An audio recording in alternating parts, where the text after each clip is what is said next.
gonna try to do this without a script and respond too and see how this goes. I totally see what you mean. I've been in the same location and had the same sort of job for the past 5 years. And that leads to me getting adjusted to a specific environment and not working in retail. I don't get as much human interaction as somebody in retail would get. And I really agree with you that the amount of energy it takes to be patient with people that are working in a retail environment must be immense compared to my position. That sort of attitude for someone must be really, really taxing. And the environment challenges it differently. It's sort of like a BS meter. Whether or not I respond to somebody, I guess, depends a lot on what kind of metric I'm focused on that determines whether or not I engage with the person. It is sort of like an energy feeling thing. In retail, I've never experienced it, so I don't know, but in retail, it must be this pressure to maintain a specific persona for the customer's experience, which is probably policy related. When your BS meter at BS percentage has run out, when your patience has run out, and you still have to maintain that persona. If I was in that position, right, my inner world would want to acknowledge what's happening and acknowledge the hurt and acknowledge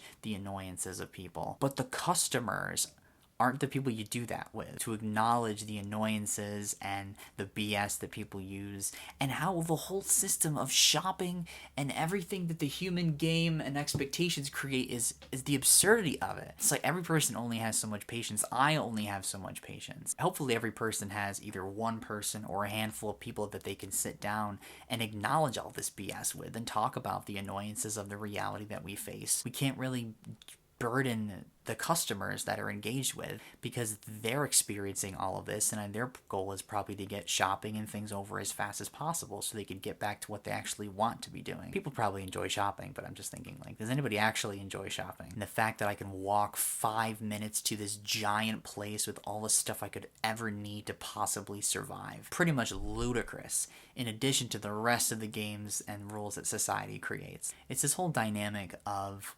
being genuine with people, but not like emotional vomiting and complaining. I guess where I'm landing is it matters not to condemn, criticize, and complain as the priority. It's definitely a path to acknowledging what's happening and having listening ears to share in the reality and struggle that we're all dealing with. We gotta pick worthy metrics for engaging well with people. Picking a worthy metric matters to me. More likely to engage with a metric that's worthy, that matches mine, than with somebody that prioritized something at the bottom of my priority list. It felt good, unscripted response to a topic without having to script anything.